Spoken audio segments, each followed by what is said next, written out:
Programming Throwdown, episode 125, Object Caching Systems. Take it away, Jason. Hey, everybody. Happy New Year. Happy New Year, Patrick. Thank you. Do you have any New Year's either resolutions or I feel like that word is abused, but do you have anything you want to do this year that's special?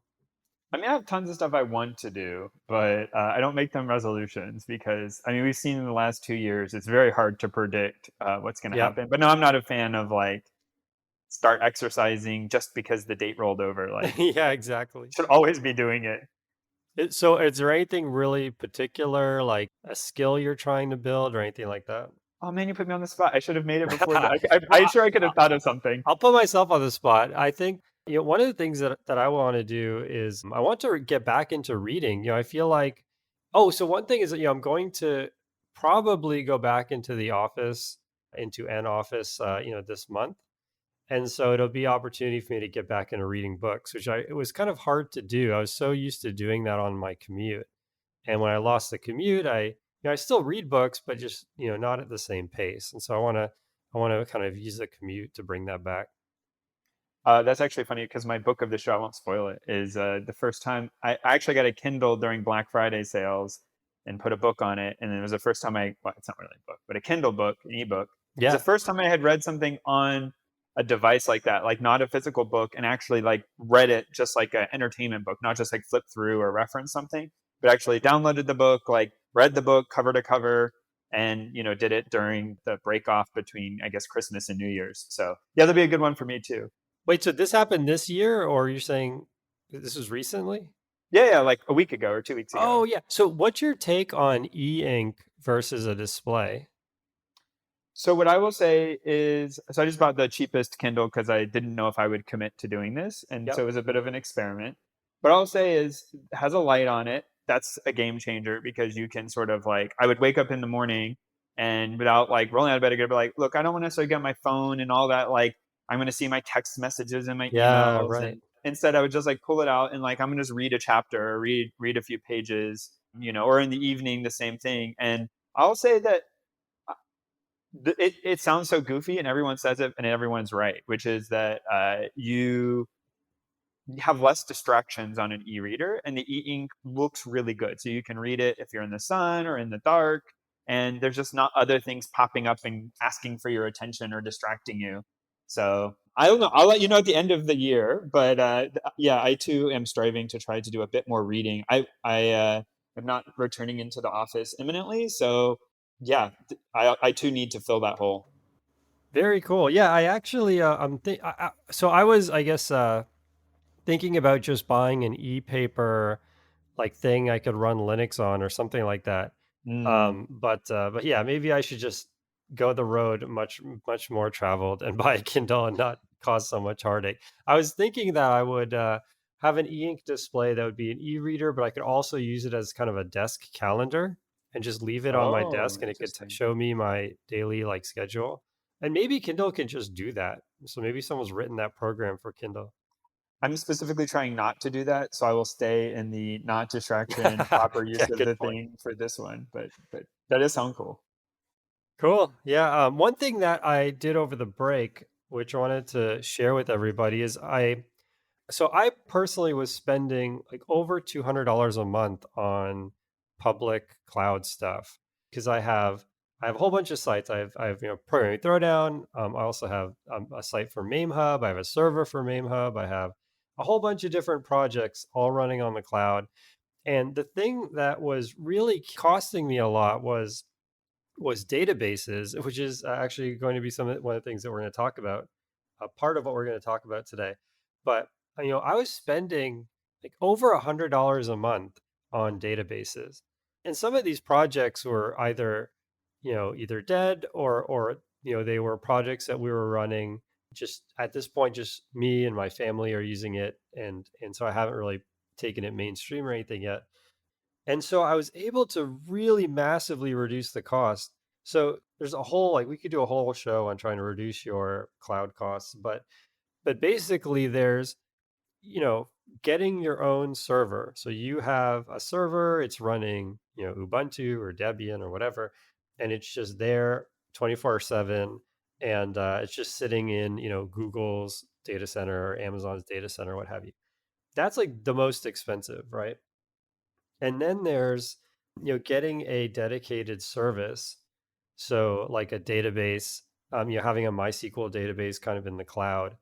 And that, they cut you a little bit of a deal if you go through like Amazon or Google, but still pretty expensive. I mean, for one server, you're looking at, at least like $50 a month. And then there's the sort of like kind of pay as you go approach where you use things like AWS Lambda, where you can say, here's like a single Python function. And whenever a trigger happens, I run this function. But if there's no triggers, then I'm not paying anything. And for a lot of the small projects I had, that would be way, way cheaper, right? Because a lot of these machines were sitting idle. But I didn't really know what there was in terms of databases. Is there a database where, sure, if it got super popular, I could get hit with a big bill, but, I could at least be there until something got popular. And I found a couple which I wanted to share with everyone. So for SQL, for things like MySQL and Postgres and all of that, I'm using this thing called Planetscale, and they have a very generous free tier.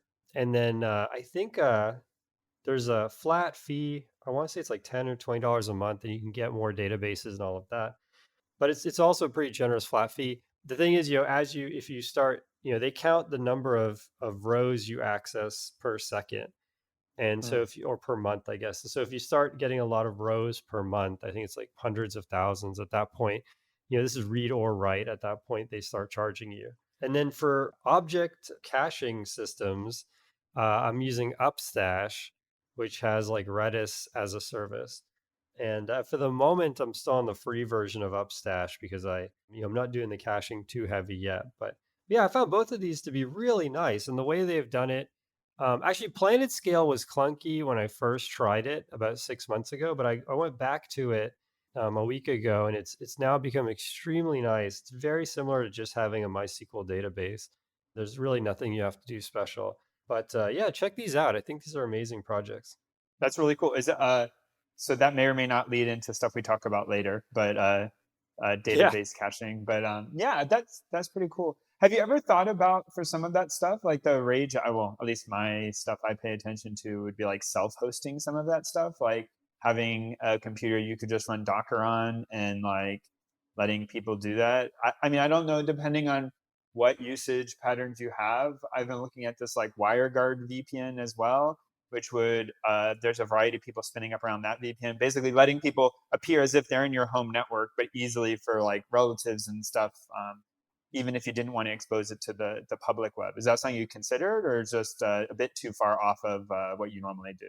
Yeah, I mean, the thing about it is it's actually kind of difficult to administer a MySQL server. You have to do a lot of setup, and then every time you update the OS, there's like a chance you break the server. So I ran MameHub off just a regular VPS, like a regular machine in the cloud running Ubuntu.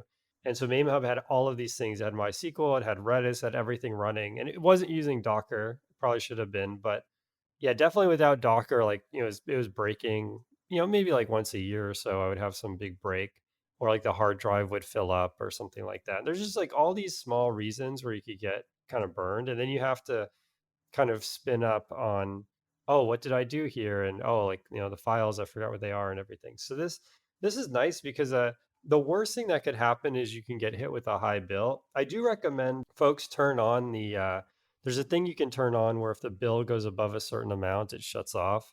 I mean, definitely take the 5 seconds to like go to the cost explorer and like set some ceiling on all of these things because you just never know. I mean, it could be like a DOS attack or something, and now all of a sudden you have some big bill. But provided you do that, I mean, these things should be up forever. It's like Upstash. I set it up 6 months ago, and to be honest, I even forgot the name of the company or anything because it just been working for 6 months. That's funny. Yeah, you remind me of the story of the guy when GPT-2 came out, the like natural language deep Hmm. learning trained model, and you could give it queries, and he was doing like a sort of crude RPG over it where you could kind of just do anything you wanted, and it would respond. And he was running it, I don't remember, I think on AWS or something.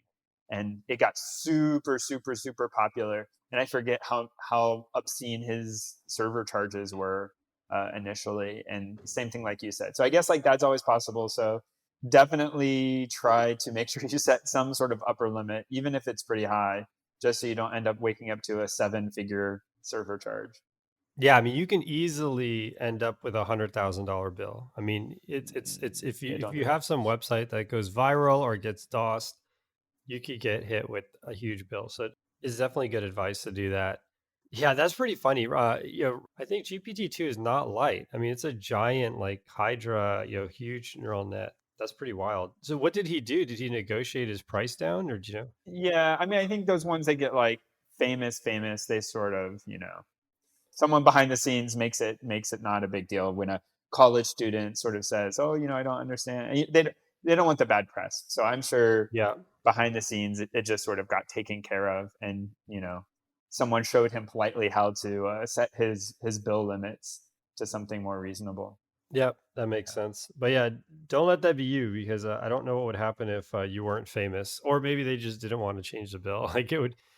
We've heard stories like this with cell phone, right? Where I remember a person was operating a crane in Alaska, and they were roaming the whole time, and they were streaming YouTube videos for like a month. They got some enormous bill, like 70K or something, What?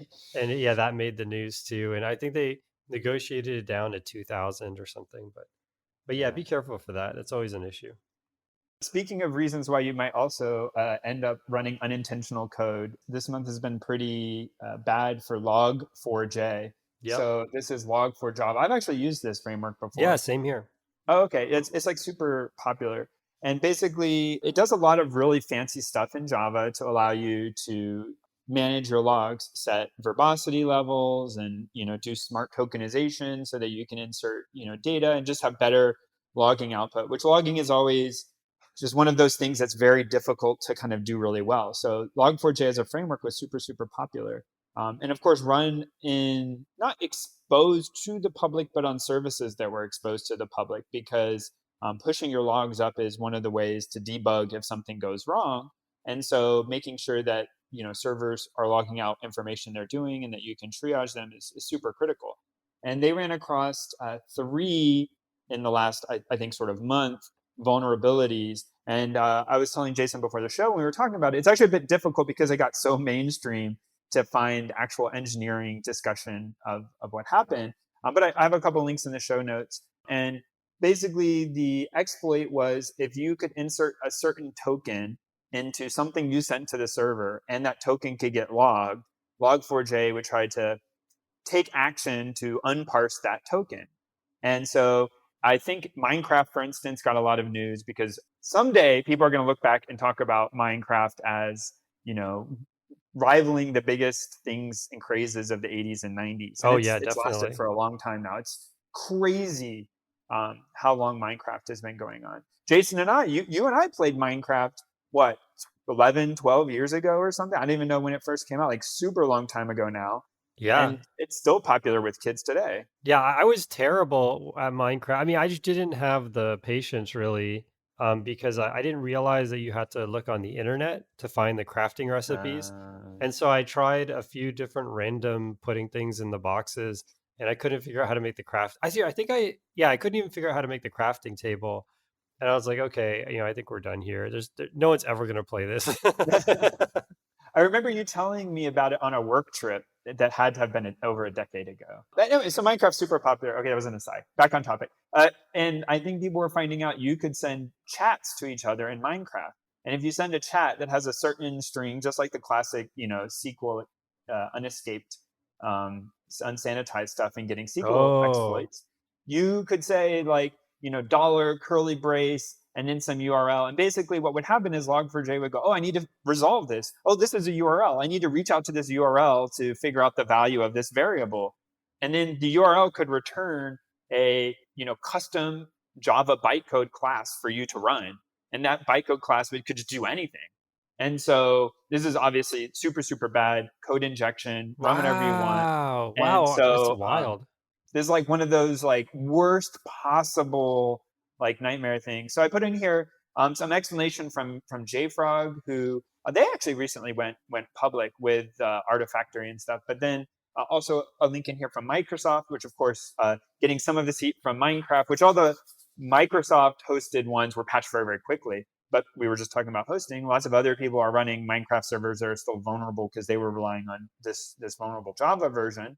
But they were also discussing there how much logging they were seeing of people scanning for this vulnerability. So just hitting random endpoints with various things and trying Oh, to see if interesting. they could get pingbacks from your server, which would mean your server was vulnerable, and then they could decide, what to do once they had a list of all of the Well, juicy how would targets. they know if you're running Log4j, whatever the service is? So, I mean, I think you could just find anyone, for instance, and I didn't, it didn't go into this level of details. This is not my background, but I can imagine going to every IP address, going to port 80, and then like many of them are going to respond with some pre-canned server, something that you could recognize, and then sending back like, you know, Jason's whatever, oh, memehub dot whatever Jason uses slash, question mark equals, and then just putting like, this formatted string.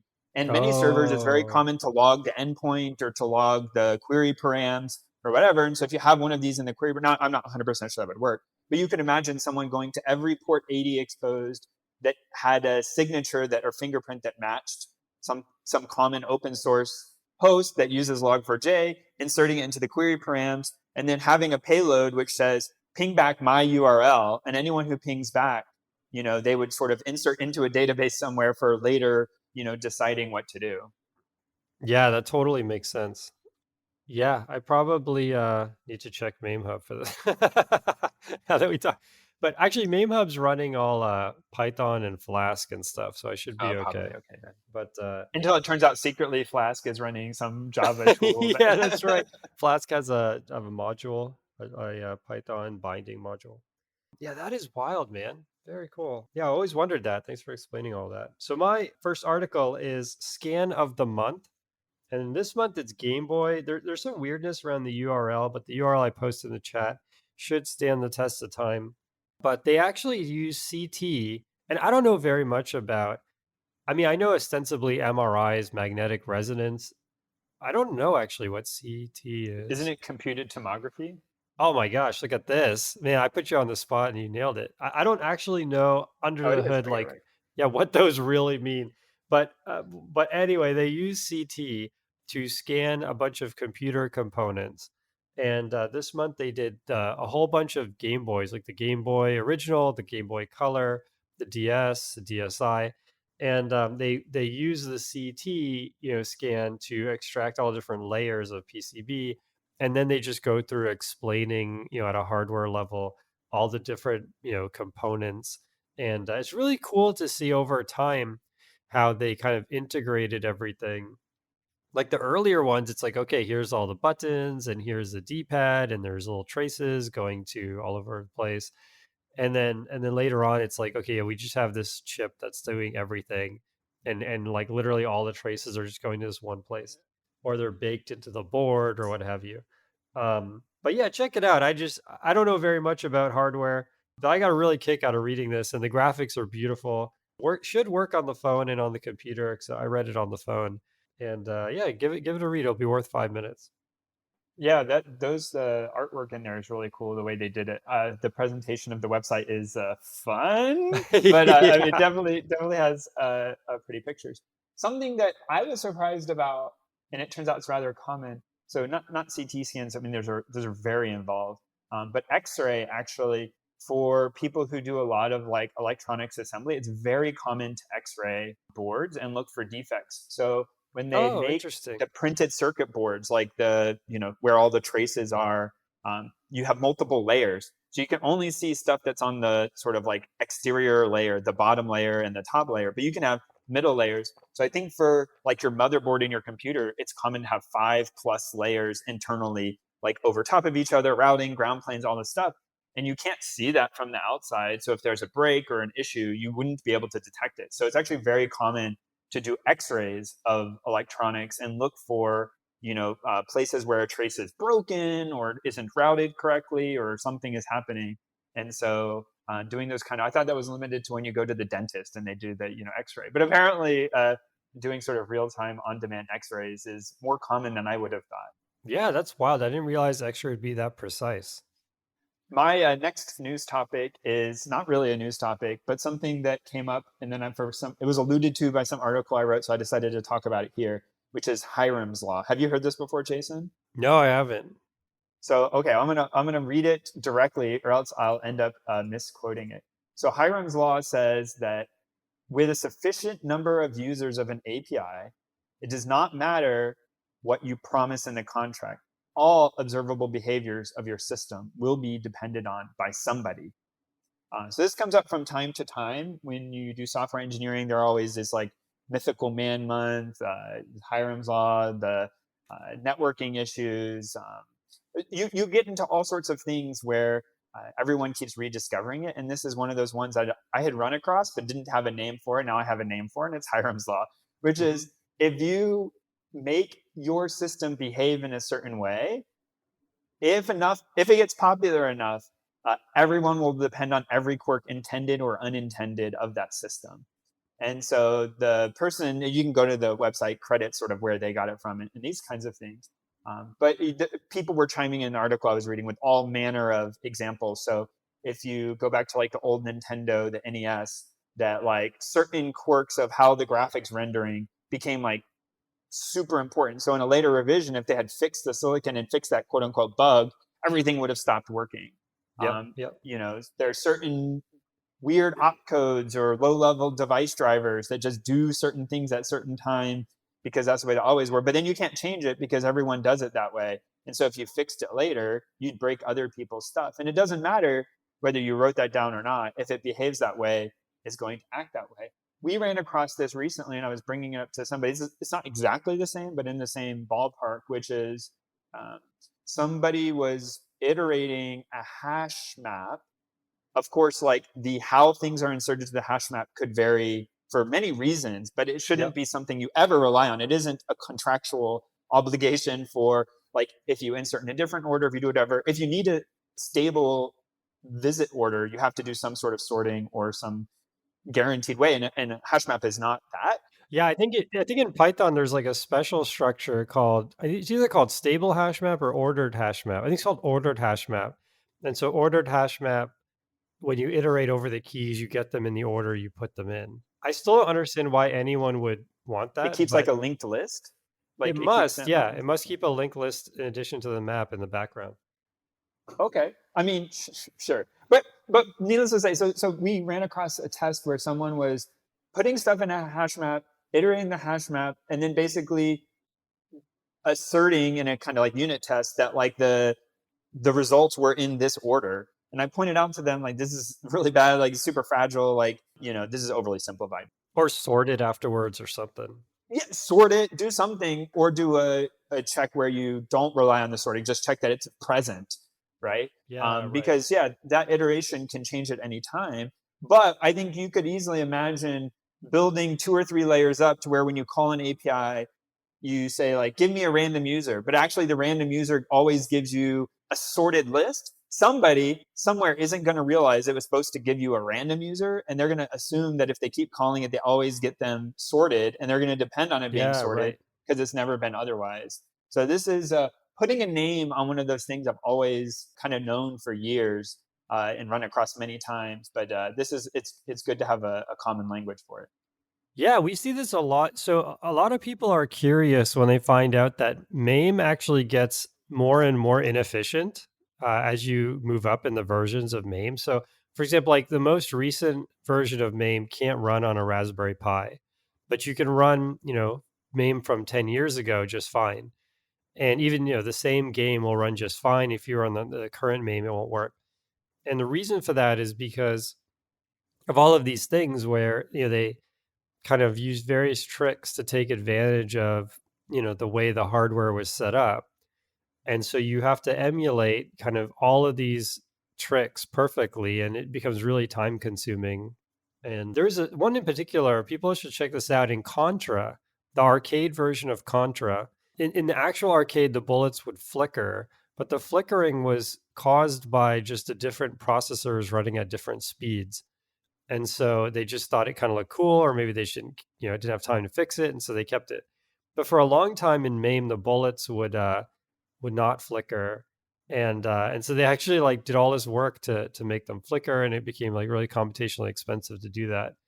But yeah, it's similar to this law where it's like people either took advantage or they took artistic liberty with the situation that they had on the hardware side, and then recreating that ends up being really hard. My second story is make the internet yours again with an instant mesh network. So I haven't tried this, full disclaimer, but I love the idea. Just to give a bit of backstory, so a long time ago, they invented IPv6. And the reason why IPv6 is cool is because, well, okay, if you go back even further, every machine had a public IP address for that machine. So I don't know how far back you have to go for this to be true, but you would have, you know, 27.27.27.27, like that was you. And so anytime anyone, ping that, they would get your computer that you're, on right now, or your phone or whatever you're on right now when you're listening to this. And so you could just run a web server or an email server on your device, and that's it. You'd be done. It's like, okay, I have my web server on 24. Anyone can just go there and see my website. Well, people started running out of IP addresses because there's a lot, right? There's 256. Well, the number space is 256 to the fourth. A lot of those addresses you can't use for a variety of reasons, but there's still a decent chunk of addresses, but not enough compared to the number of machines that we have on the planet Earth, right? It's not even close. So, and all the machines that have ever existed, because you don't really know when a machine has been decommissioned, right? So they proposed IPv6, and this just adds, a ton of bytes, bits to the address space. And so with IPv6, in theory, every machine could be accessed directly. So, you could have a machine that's at your house, and someone out there on the internet, in an internet cafe, could just like go to that machine and just see what ports are open and everything. And so, yeah, one thing to keep in mind is, because, so actually just doubling back a bit. So to deal with this address space issue, we created NATs, network address translators. So, a portion of the internet address space is blocked off for internal addresses. And so, for example, in my house, everything is 192.168. Something dot something. And anything after 192.168 is going to be some internal place. Could be someone's house, could be, a business, right? But there's maybe hundreds of thousands of devices that have the IP address, 192.168.0. I guess that has to be at least one. So 192.168.0.1, there's tons and tons of devices with that address. But what happens underneath is machines go to, let's say, your house. So let's say one of these machines with the same address tries to reach google.com. They ping Google, and all the machines on the way keep track that that machine wanted to talk to Google. So let's say you have 192.168.0.1 is your phone. Your phone talks to your router, which is running on, let's say, that address .2, and the router keeps track of that phone wanting to reach Google. And then that router then goes to your ISP. Your ISP has another router which does the same thing. And then when Google replies with, their logo and all of that, all these machines know who needed it. And there's a whole bunch of complexity around that, but that's how that translation works. The problem is there's no way to go the other way. So like if Google wants to send a message to your phone that isn't a reply, that's just an organic, first message, they don't know which 192.168.0.1 is your phone and not someone else's. And so there's just no way for them to talk to your phone. Now that's good for a security perspective, but it's bad from a, running a server or doing something, distributed hash table or anything like that in your house. And so what this system does, it has a weird name. It's named after one of the H.P. Lovecraft monsters, like Yggdrasil or something. But Isn't Yggdrasil the Nordic tree of life? oh, Yes, okay. I, it is. Yeah. I think that's Norse mythology. Oh, isn't there a HP Lovecraft monster that sounds very similar? That's Cthulhu. No, no, there's one that starts, I Oh. think, with let me look it up. I think Yggdrasil is a Nordic tree of life. But anyways, continue. With branches and connectivity, I think it probably goes along with the. Oh, it's actually there's one just called oh wait, no. Oh yeah, so they probably just stole it from that. But anyways, so Overload. yeah, yeah, they overloaded. Yeah, they needed IPv6 for their, monster names. But yeah, so check this out. I mean, as I said, it's going to basically make your any machine that runs this is going to be exposed to any other machine in the whole world that's running this. And so what that means is you probably want like a firewall or just like, if you're running a server or something, you want to be really careful about this. Some people at their house, they might run a Samba or a network file share and leave it totally unprotected because of this. They don't have to worry about this address translation, or the address translation is kind of protecting them. This will kind of strip off all of those protections. So, use this, kind of understand what you're doing. Maybe run it in a Docker container first. But yeah, I thought this was really cool. And I think the reason why IPv6 has never really taken off is all of the security nightmares that would be downstream from that. But yeah, this will allow you to, without having to do a lot of complicated port forwarding, just access all the machines in your house from anywhere, which I think is kind of cool. Is it time for book of the show? Book of the show. My book of the show is an amazing book. I've loved this about halfway through it, and I'm a really, really big fan. I love the format. I think they did an amazing job with this. It's called AI 2041. And the premise behind the book is they're outlining different things that they think could be real in 2041, where AI has just advanced like a massive clip. The book is broken up into chapters. Every odd chapter is a independent story. Because it's a set of short stories, I can't, I don't want to spoil any of them.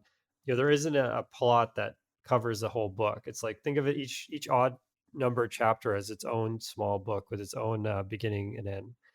And then every even chapter is Kai-Fu Lee, who ran the Google Research Asia, and he goes through and explains the technology in the chapter you had just finished, and he kind of like explains it as if you're a total layperson. I mean, he goes into what is a neural network and everything. So I found that like really, really cool, like dynamic. So the stories are all fiction stories, obviously, but not only that, they're dramatic. So, without spoiling too much, there's a story about these twins who their parents are killed in a car accident, when they're babies. And so they get taken to an orphanage.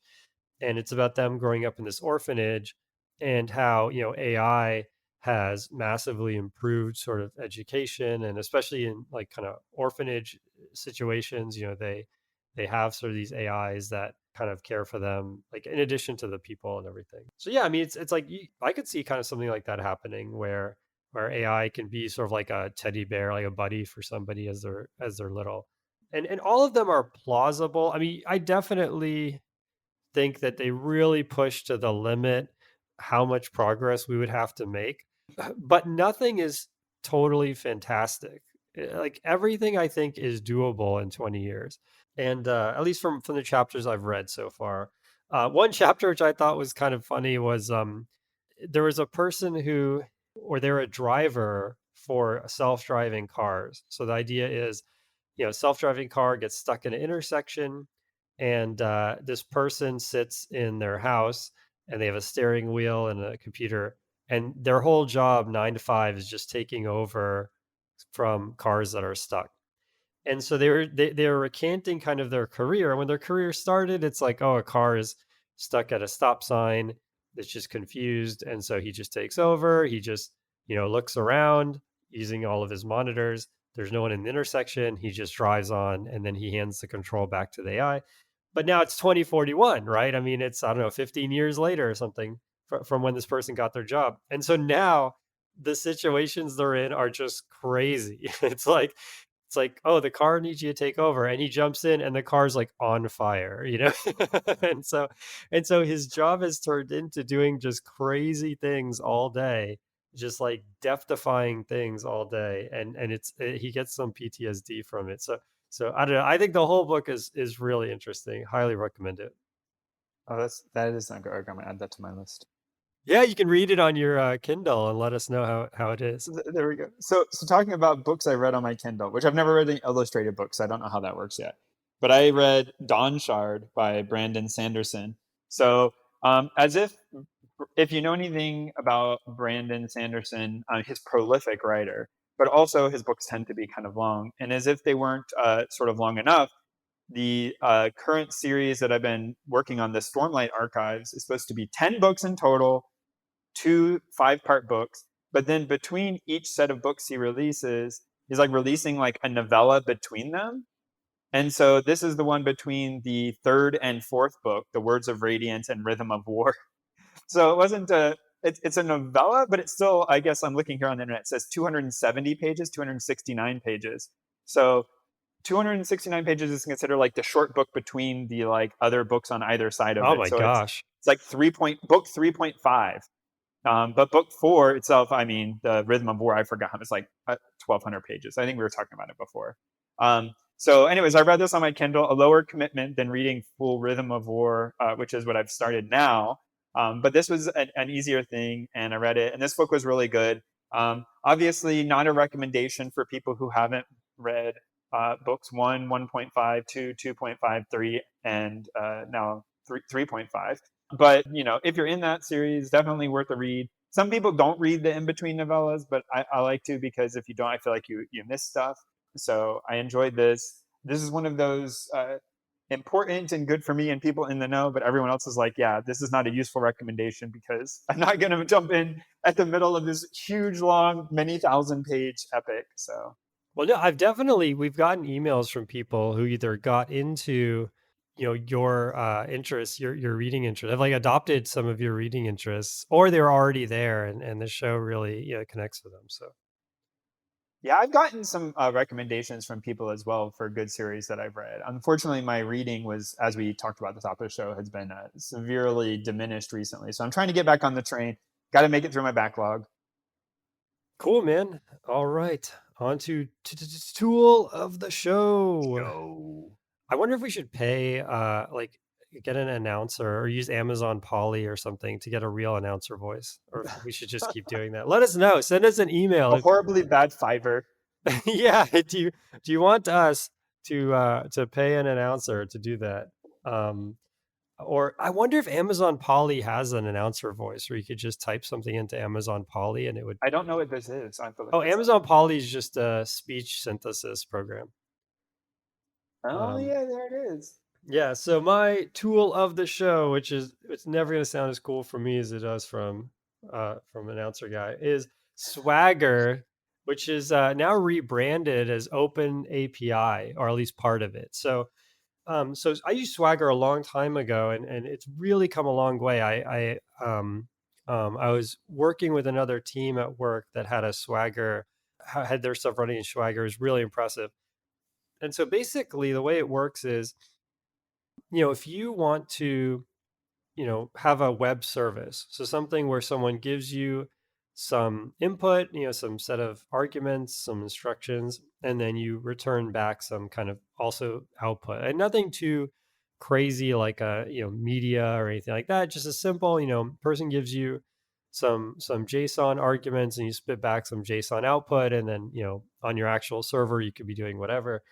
You want something that is pretty standard, right? Because you don't know what languages people are going to be using when they're calling your service. And so you can imagine just like, yeah, taking in a JSON or, blob and then outputting a JSON blob. But then the problem with that is it gets really generic. Like people could put anything, they might mistype one of the keys, right, of your JSON object. They might just have a typo in there. And so that becomes kind of difficult to debug. Like you have to write all sorts of logic to handle that. And then also to, make sure you produce the right documentation. So you tell people, when you call, because they probably won't be able to see your source code. or it'll be, cumbersome for them to have to go through your source code. So you want to be able to tell them, like, look, I expect this, JSON object, and I expect this key called foobar, and the F needs to be capitalized, and etc. And so Swagger is a way for you to sort of write up that contract, and then it'll automatically generate, a website where people can go and, read more about how your API works. And then this is where, I don't want to spend too much time on this, but basically, they created this standard called OpenAI. There's a whole bunch of tooling. There's tools that Swagger, the company, has that lets you test your API, from the outside and everything. So definitely check this out. If you're building a service that you want to consume from some other language, or you're building something for other people, definitely check these things out. They're super powerful. I've used some stuff that had this. I've not written a ton of the sort of what would you call that, the metadata you need to generate them. Although I have a little, Yeah, I but guess I've used some spec that. or something. Okay, but I have used some that had it. And I do really like this thing you're saying, where you can sort of go to it and have it guide you through what you're expected to send and get back, and super powerful. And I can imagine like keep going this way, and then having tools to like auto complete your code for like how the expression should come in and like what's expected and not, when you start linking to certain, like one day we're not there, but like one day in my head it's going to be a beautiful place where everything's going to Yeah, that's a collaborate. genius idea. I bet someone's written that, like a Visual Studio Code extension where you kind of give it the Swagger URL, like the The documentation documentation. URL that you're trying to, access, and then they could do tabbing for you. And so that would be amazing. If you're out there and you're looking for something to build and this doesn't exist yet, that would be phenomenal. And it probably wouldn't be that hard to build. Ooh, famous last words. We can't guarantee that last part. My tool to show, I thought I mentioned it before. I couldn't find it. If I did, oh well, it's worth I haven't mentioning heard of again. it. Oh, really? Okay. This is ripgrep.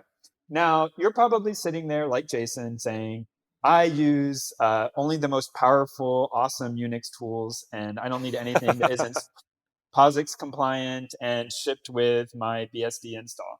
I'm not such a user. So I have found this tool enormously helpful for searching around my code. ripgrep promises to do a lot of things, many of them interesting, including being faster. But the thing I love ripgrep for is that I can search the directories I have recursively by default, and also honoring my get ignores and ignoring binary by default. Now, I'm 100% sure you can do the same thing with grep. I don't know how fast or slow it would be, but that incantation is beyond me. So I can do rip grep, which I have as just RG, and then pass it a -I flag if I wanted to ignore use the capitalization of my query, type in the word I want to search for, and get back in my Git repositories all the places I've used that keyword. And so, Wow, this is so cool. yeah, apparently there's a bunch of other tools that were listed there that I learned about from going to their website in preparation from here, things like Silver Surfer and other things that I guess also do the same thing, but I've never used those.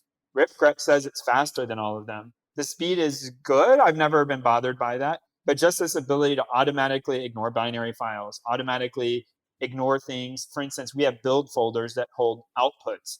And whenever you search, if you forget and you just type grep, and then you do it recursively, you end up getting a lot of outputs from the build folder, inputs that were copied, or, Yep, yep. zip file, whatever, all these kinds of things, and you don't want them. And so ripgrep will ignore them because they're ignored in their git ignore.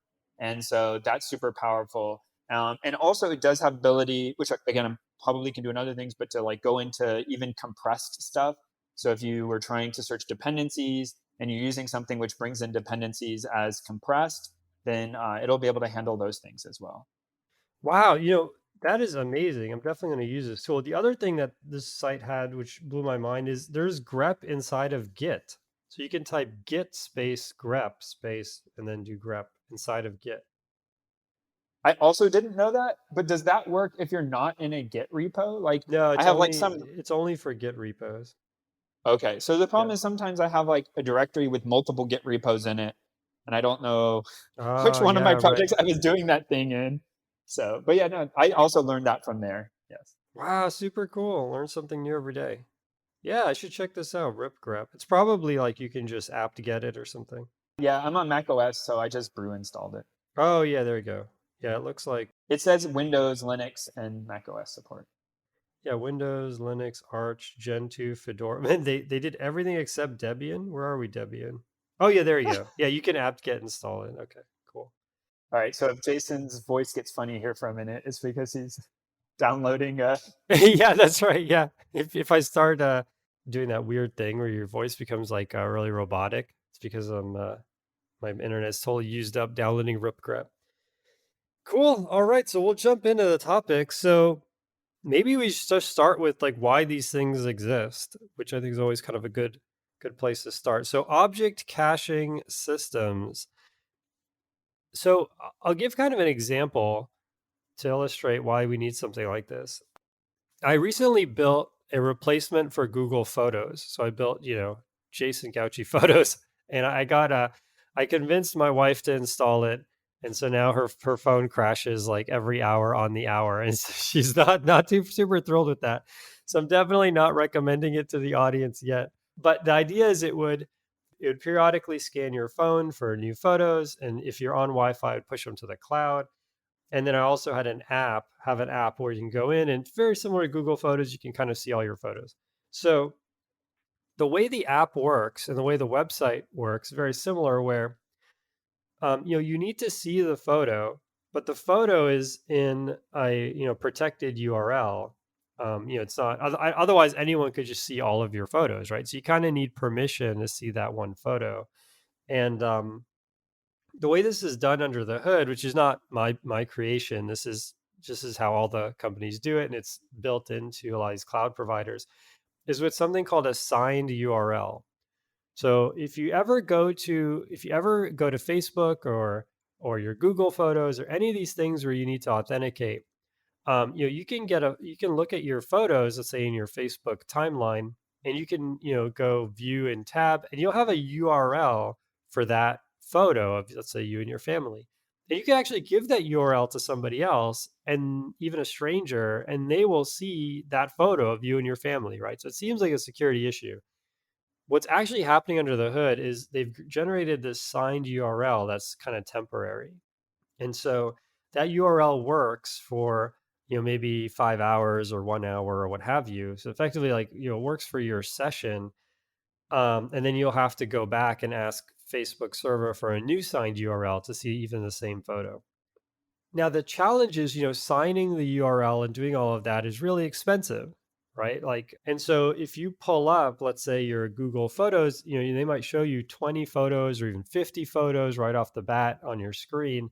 All of those are signed URLs. That's 50 signed URLs that Google has to generate. And even when I was testing this by myself on my own Photos app, every time I would hit F5, it would have to generate these 50 signed URLs, and getting the URL signed takes like on the order of maybe tenths of a millisecond or something. So it adds up, right?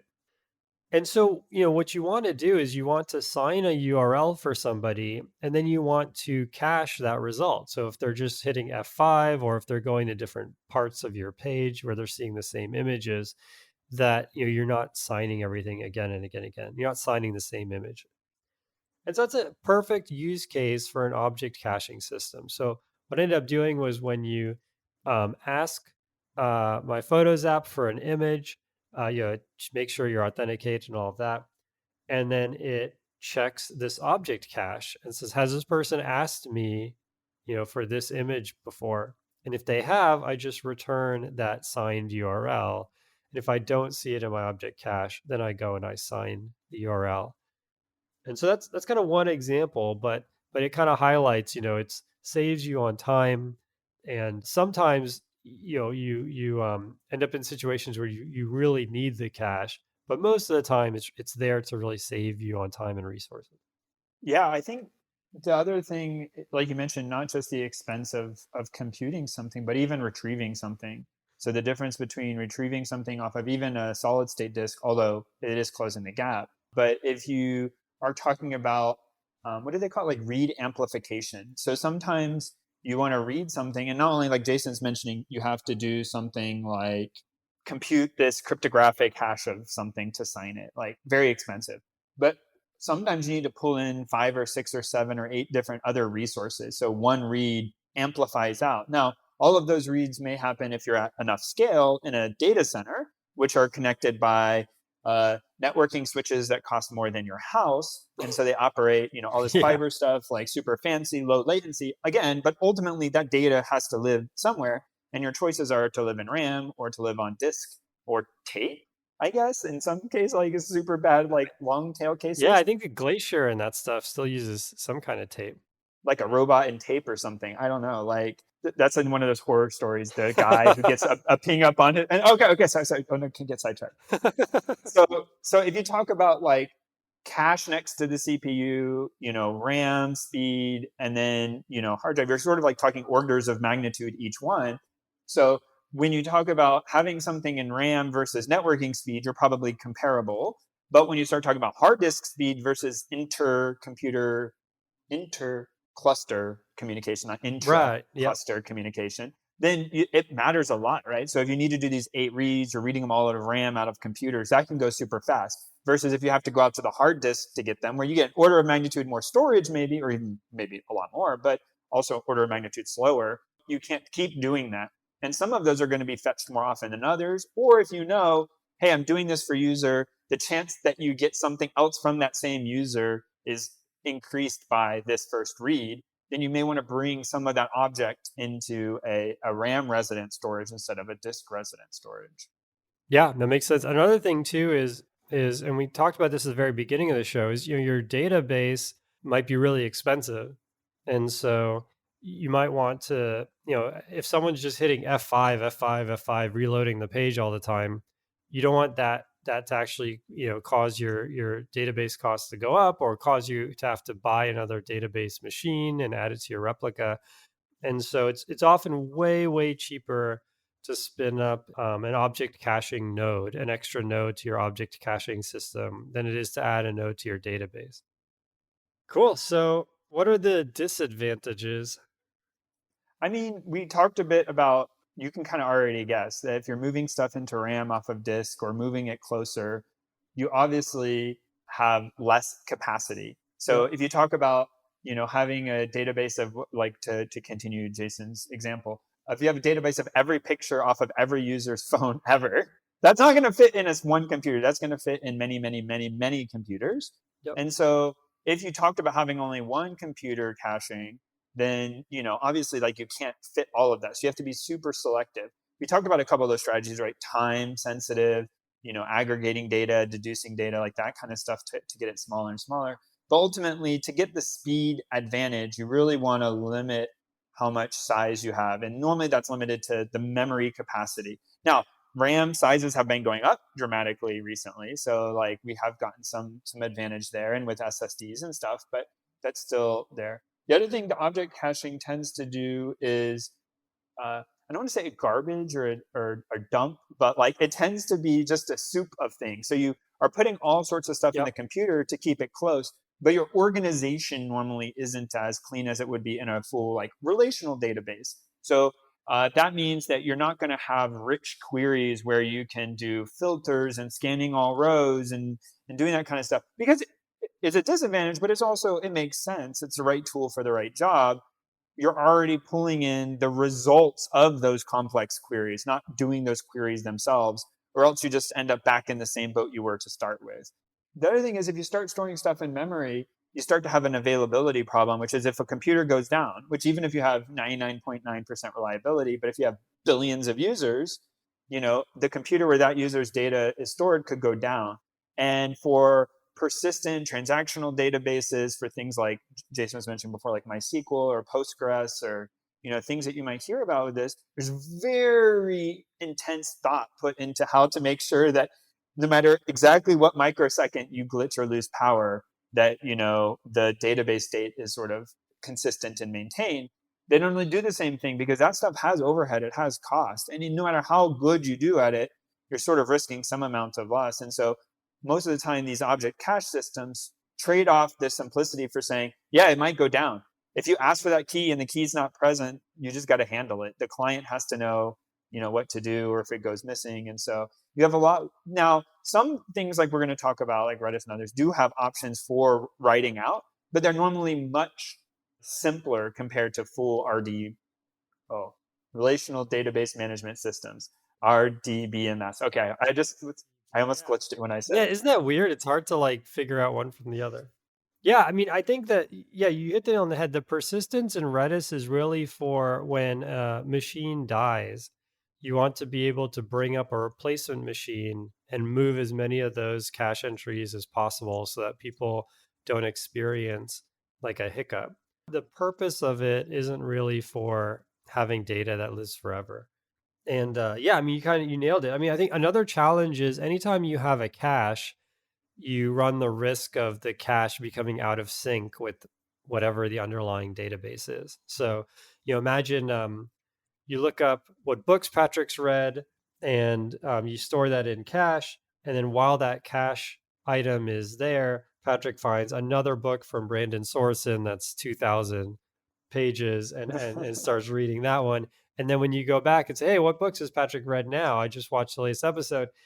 You get the old list because it's in cache, right? And so now you have this problem where you either have to delete entries from the cache. So the code that adds books to Patrick's queue would also have to delete any cache entries involving Patrick, or you just have inconsistency and you just kind of live with that and you kind of make your whatever's using this system be able to handle that. And so you can actually see this in the real world. Like I don't know if you've seen this where you end up with weird situations where like sometimes you buy an item but the item is not gone from your cart in Amazon.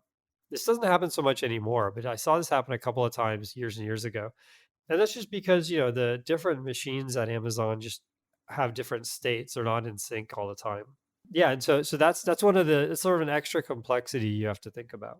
I went somewhere, talking about that. I did go to some website the other day, and it was like, "We've noticed you have two different carts. Would you like us to merge them?" And I was like, "Oh, huh, interesting. Okay." And I think it was exactly what you said, which is that like somehow I was on one machine, and then I was in another machine, and it somehow like reconciled later that like, oh, you've added the same thing in two different places. I need to resolve this. Yeah, there's a whole thing we should talk about at some point called I think it's called CRDTs, conflict resolution, I think database table. I don't remember what the T is, but Oh, interesting. it's a way to it's a way to have different machines that are writing to the same source, and the conflicts are resolved. I want to say automatically. I mean, a better way of saying it is the conflicts are resolved through a policy, and that policy sometimes does what you want, sometimes it doesn't, but at least it's like automatic. And so, for example, if you use Google Docs and you have a shared doc and you and someone else are typing at the same time, under the hood, it's actually a CRDT. But yeah, if you're writing something in Redis or memcached, then you have to handle all the conflicts manually. And maybe you have a CRDT on top of it that does it for you, but someone has to decide what to do when those things are out of sync. I would say there's another topic for us as well, talking about eventual consistency and transactional and guaranteed and the trade-offs that makes. I think that's been a big space of exploration recently. Yeah, totally. Yeah, maybe we should do so we actually when we were looking up this show, we found we did a database show, but it was episode 34, which is probably like a decade ago. So what we're doing is we're going to probably dive really deep into databases, and yeah, we should definitely add that to the list. Like ACID compliance and all the consistency, guarantees and the trade-offs there. So under the hood, almost all of these object caching systems are key value stores, right? And so you could use Berkeley DB or Amazon's Dynamo or any key value store, Level DB, any key value store could double as an object caching system. Under the hood, I mean, Redis might be using Level DB under the hood. I don't even know, but it's effectively a key value store, but it just gives you a lot of nice things on top of that. So, one of the things it does for you is it supports multi-get or multi-set. So, in the example I gave, a person goes to Jason Gauchi Photos, which it doesn't have a name yet, they go to this photos thing and they see 20 photos at once, and so that means if it's their first time, I need to set 20 signed URLs in one shot, and if it's not their first time, I want to kind of get 20 or get as many as there are, and so in most of these cases, you're not just looking at one cache entry, at a time. And so they have really nice APIs and also under the hood, really nice ways of getting multiple things in parallel, and they make that super fast.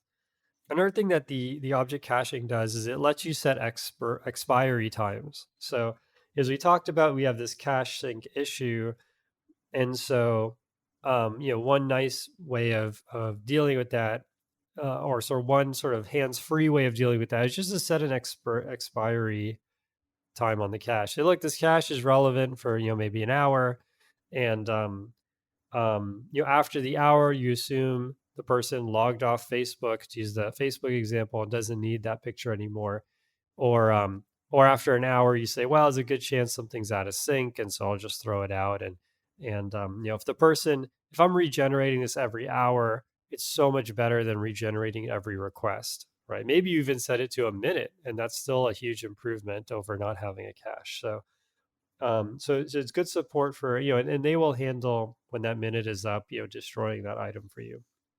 The last bit on how this works is, we can't talk about this without understanding hashing. Now, we did a whole show on hashing, so we won't rehash it here, but but you have to, as Patrick said, maybe you're making this complicated query to a database to get all the books that this group of people have read, and now you need to take that result and cache it, which means you need to way to index it by a key. So you have to take whatever logic went into getting this data the first time, and you have to convert it into some unique identifier, so that next time, if you make the same query, you get the same identifier.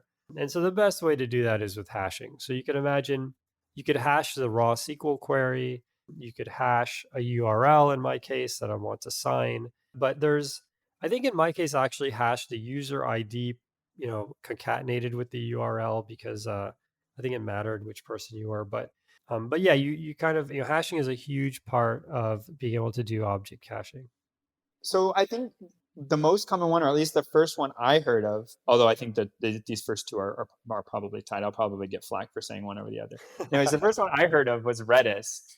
And when Redis first started out, it was sort of interesting because when it was described to me, it was like, yeah, this is like, like a hash map that you just like run on your computer, just like one computer, like you just stand it up and it just runs a hash map. People can put what they want there and get what they want from it. And it has like a few extra features, but like super simple, but like super fast. And like at the time, like Jason said, when we even first covered database on here, I hadn't the experience of large scale systems and all of these complexities we just described. So it's just like, that just seems like a crappier version of a relational database. Like, I too could just write, a network server that serves up my hash map. Of course, the devil's in the details with adding other data structures and any sort of, backend, or having it split between computers and segmentations and partitions. And okay, anyways, so Redis for sure enjoys a lot of popularity here. Adding other features like PubSub. So if something is modified, you could subscribe to it and sort of know and handle it. Memcached is another big one that's super, super popular. In fact, I don't know, Jason, do you know which one might be, if we had to make a call of which one's more popular? So memcache is much older. Oh, okay, then I just heard about them wrong. Yeah, but I Okay. think the velocity of Redis is just way, way higher. The adoption of Redis, the rate of adoption of Redis is way higher. So I don't know which one's more popular, but yeah, you hit the nail on the head. Those are the two big juggernauts. And one thing you mentioned, which I forgot to talk about earlier, is this is multi-node. So you can have a Redis cluster of hundreds of machines, and they're all kind of working together. And when you ask for a key or you store a key, you don't have to think about which machine to put it on or anything like that. And as opposed to like a MySQL cluster where it's mostly done through replication, The Res cluster is truly distributed, where like a lot of the keys only exist in one of the nodes. It's not like a full replication or anything like that. So there's a lot of complexity to getting that right. So what, like an extra 10 lines of code? Yeah, exactly. It's a little bit. It's like one line of code more than writing a that extension that scans Swagger.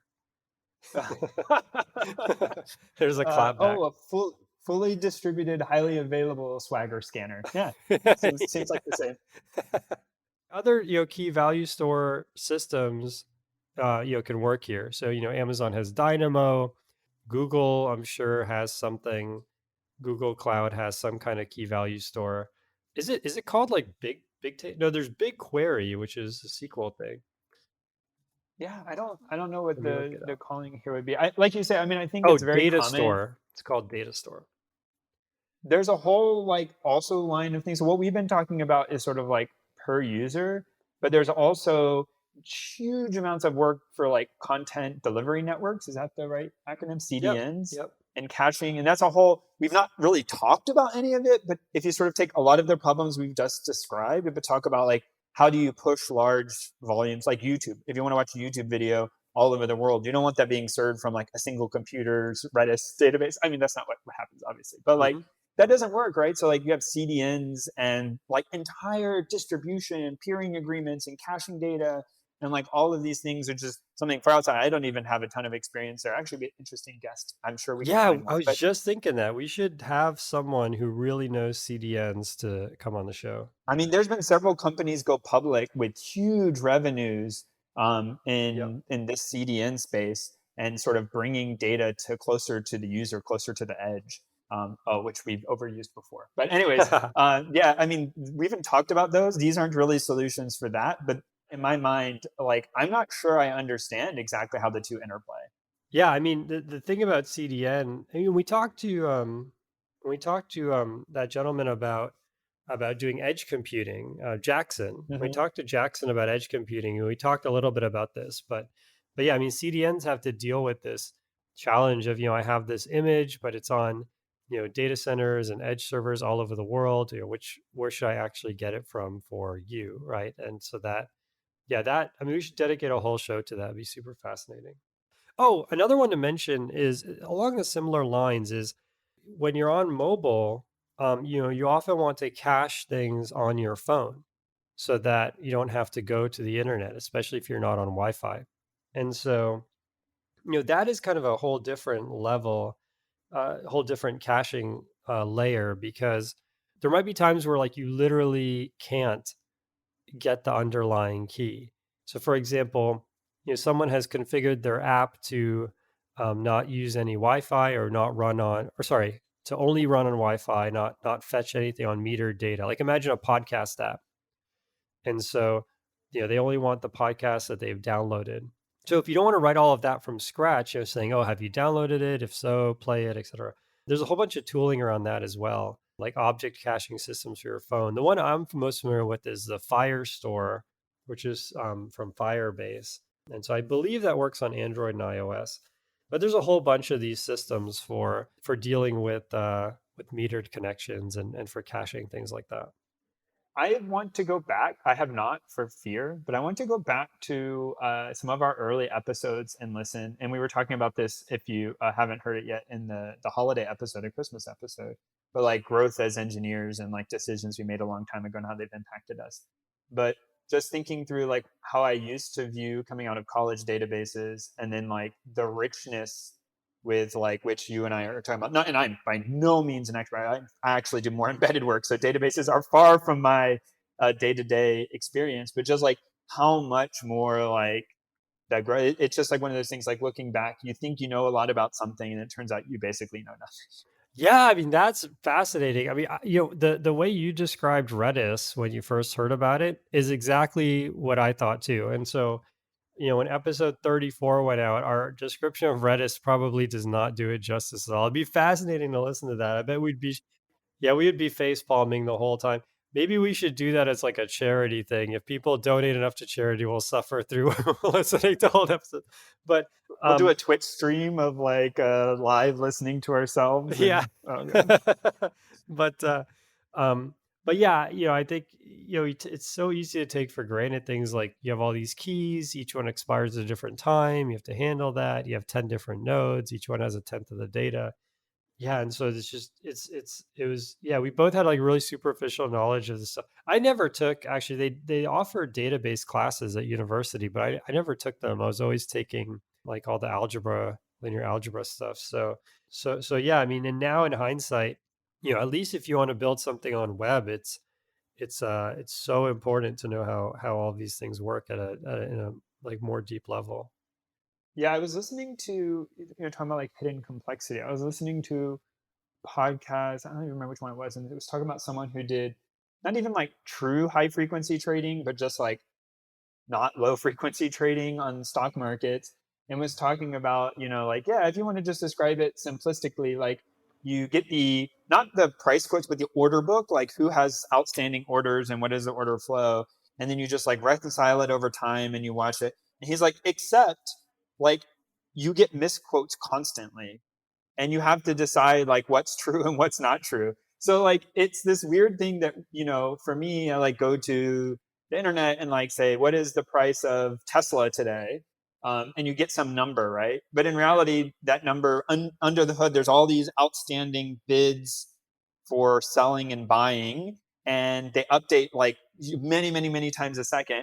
And then there's also like all this data error where, like you occasionally get misquotes or things get broken or not quite right, and you got to like also filter all of that out. So like maybe the naive thing you could build in a few hundred lines of code in a few days or whatever, depending on your skill and familiarity. But then there's just this huge long tail of like complexity that you have to work your way down just to like improve it. Yeah, I mean, dude, oh my gosh, I mean, we could spend hours talking about that, but that blows my mind. Like when you say I want to buy something, like a share of Tesla, I guess what happens, I'm going to sound dumb here, but I guess what happens is if you say I want to buy a share of Tesla, like Charles Schwab or whatever system you're using pre-populates a price.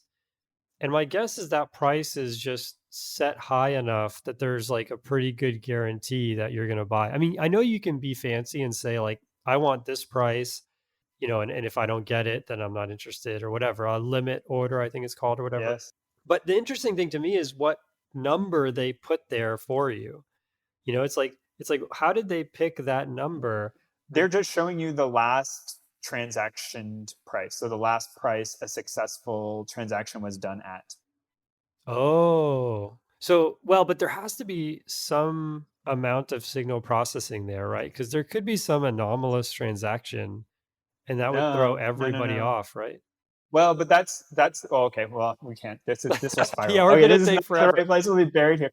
So I'm not the right person. We should find a guest. I'm sure some if one of you out there is in the financial industry and wants to talk a bit about I don't think we've ever really covered that in depth here. But that's its own thing. I mean, tons of Yeah. software engineers work this field every day. Get in contact with us, and we'll look for someone on our side as well. But I don't want to get into because I also don't know. That's not my expertise, but I think maybe a bit more than you. But it'll be a whole rat hole, and this will go on for another hour. So Yeah, if you let's just put the call out there. If you are a engineer or product manager or anybody at a company that does some cool software, solve some really interesting problems, reach out to us. I mean, we had the gentleman Abhay from Anduril who reached out to us, and it was an amazing show. It's one of my favorite episodes. So, if you do something cool out there, reach out to us, and feel comfortable talking to a lot of people. Definitely reach. I mean, I just want to put it out there. I mean, I wish I could sugarcoat it, but you are talking to a lot of people. It does make some folks nervous, but no, I think there's a lot of people out there who really would love to listen and hear from your experience. And so if you do stuff in financial, that would be fascinating. If you other stuff, definitely reach out. Programmingthrowdown@gmail.com. wow, that was a great segue into finishing off the episode. Well, thanks everyone for listening. Yeah, and whether you want to be on the show or you just enjoy listening, thank you so much for being on. For hearing us out, and have a great 2022. See y'all next time.